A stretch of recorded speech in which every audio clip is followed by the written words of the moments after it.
Bonjour, aujourd'hui on va voir le chapitre 2 de l'unité qui concerne les acides, les bases et le pH.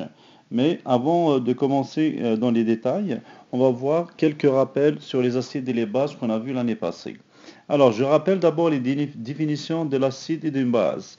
Alors selon Bronsted et Lowry, un acide est un donneur de protons, alors qu'une base, c'est un accepteur de protons. Définition importante, un acide perd des protons, par contre, une base gagne des protons. Alors, si on a dans un solvant qui est l'eau, le proton H+, c'est sous la forme H3O+.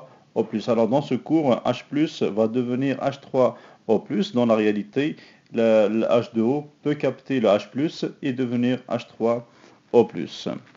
Alors, on a ici par exemple un acide avec de l'eau. Ça va donner H3O+, plus Cl-. Alors, l'acide va perdre son proton. Il devient Cl-, comme vous le voyez ici en rouge.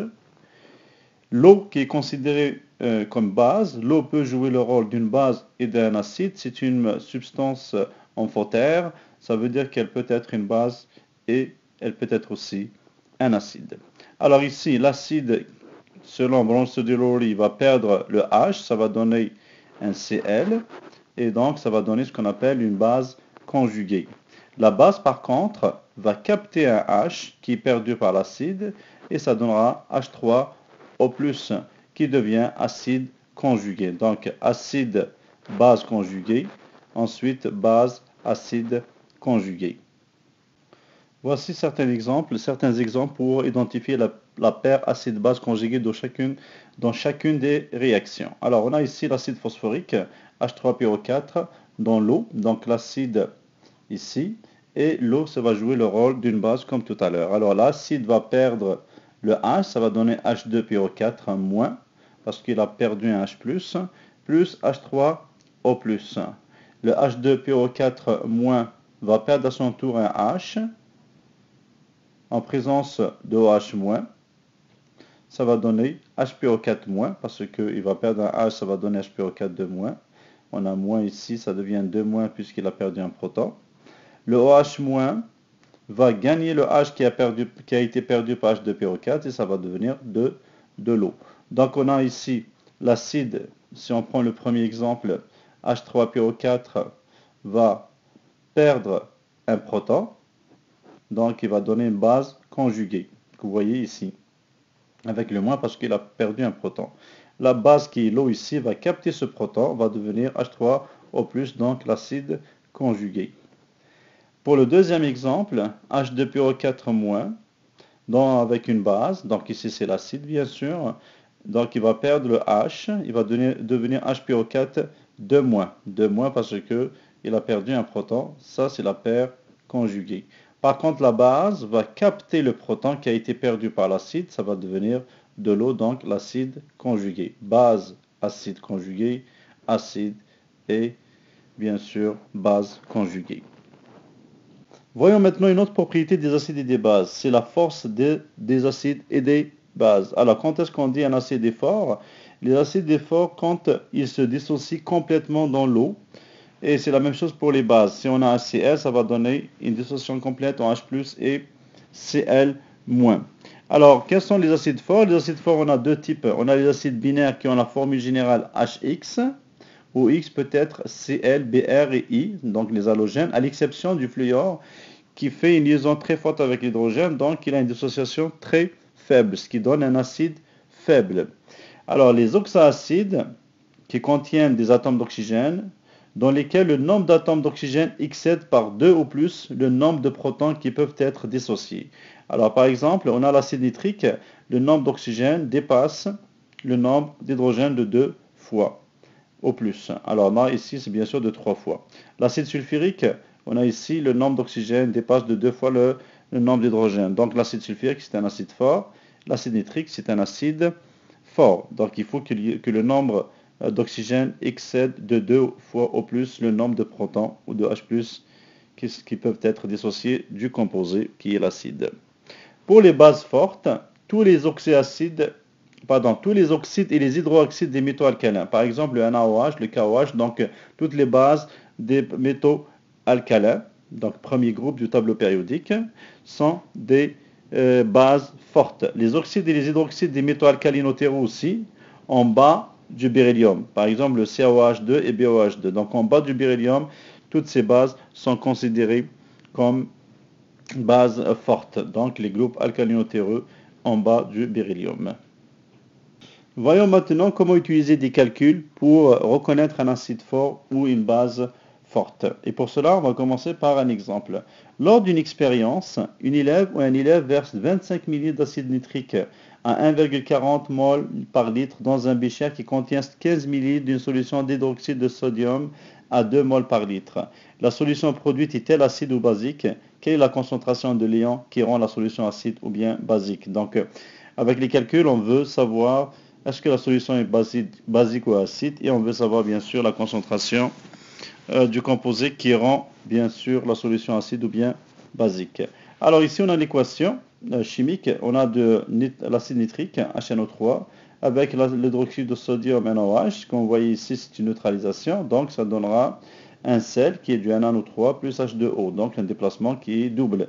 H prend la place de Na et Na prend la place de H.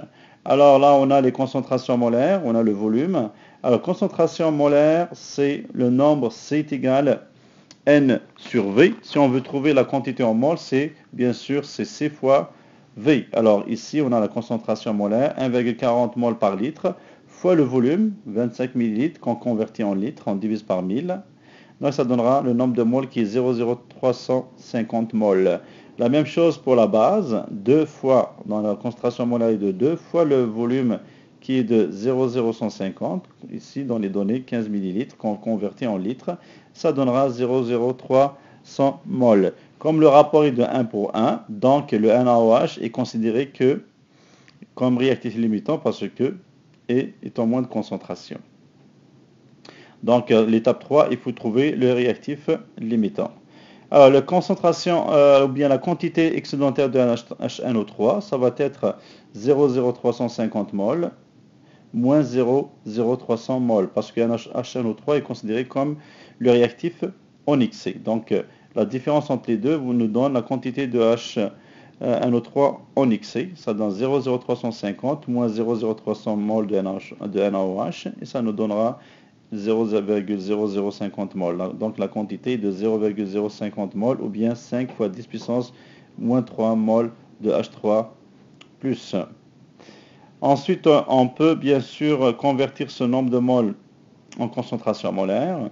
Et pour cela, il faut diviser. On sait que C est égal à N sur V. Donc il faut diviser le nombre de moles, qui est N, sur le volume. Et le volume, il faut prendre le volume total de la solution, ça veut dire 25 plus 15. Alors, le volume total de la solution, c'est 25 plus 15, c'est 40 millilitres, ou bien 0,040 litres. On a ici le nombre de moles, donc C est égal à 1 sur V. On va trouver la concentration molaire de H3O+. Donc, la solution est acide, parce qu'on a un excès de H3O+, et la concentration de H3O+, est de 0,12 mol par litre.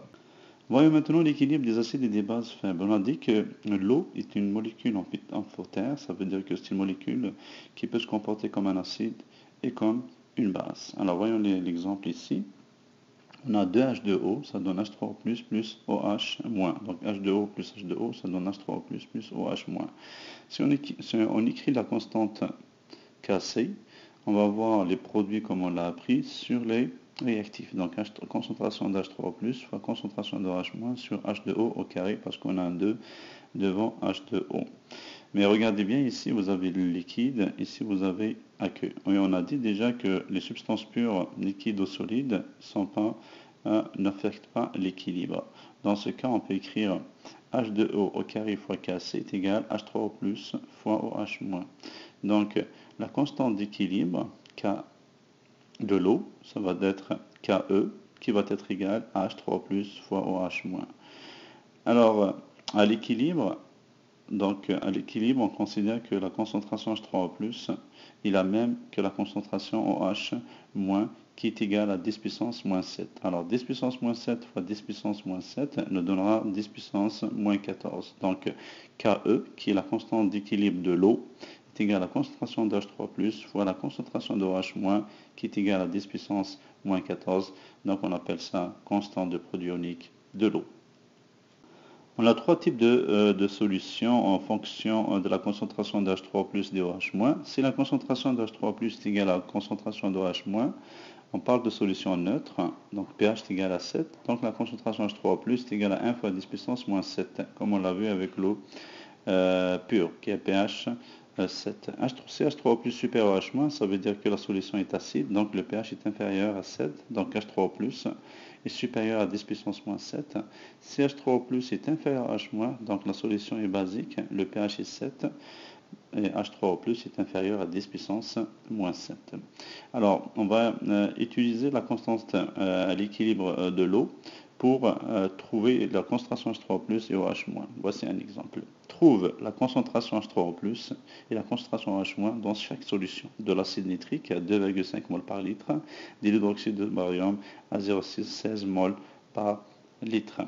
Alors, pour trouver ceci, il faut savoir d'abord que l'acide nitrique et l'hydroxyde de barium sont le premier est un acide fort, donc la dissociation est complète, et l'hydroxyde de barium aussi est une base forte dont la dissociation est complète. Donc on peut écrire Ke est égal à H3O+ fois OH-, qui est égal à 10 puissance moins 14, sachant que la concentration HNO3 est égale à 2,5 mol par litre, donc la concentration H3O+, ça va égaler aussi la même chose, parce que la dissociation est complète, c'est un acide fort, donc les concentrations sont identiques, c'est extrêmement important à le savoir, donc vérifiez d'abord si c'est un acide fort ou c'est un acide faible. Alors, pour trouver OH-, donc, on sait que Ke est égal à H3O+ fois OH-, donc OH-, ça va être Ke divisé par 2,5 qui est la concentration H3O+.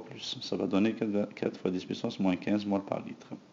Pour BaOH2, ça va être le même principe. On a Ba2 plus 2OH-, sauf qu'ici on a 2OH-. Donc, comme c'est une base forte, la concentration de OH- est la même que la concentration, la concentration de Ba2 est la même que BaOH 2, mais la concentration OH- va être 2 fois plus, parce qu'on a ici un 2. Alors la concentration OH- c'est 2 fois 0,16, ça donne 0,32 mol par litre. Et donc la concentration H3+, ça va être 1 fois 10 puissance moins 14 divisé par la concentration OH- qui est de 0,32. Donc on va voir 10 puissance moins 14 divisé par 0,32, ça donne 3,1 fois 10 puissance moins 14 mol par litre.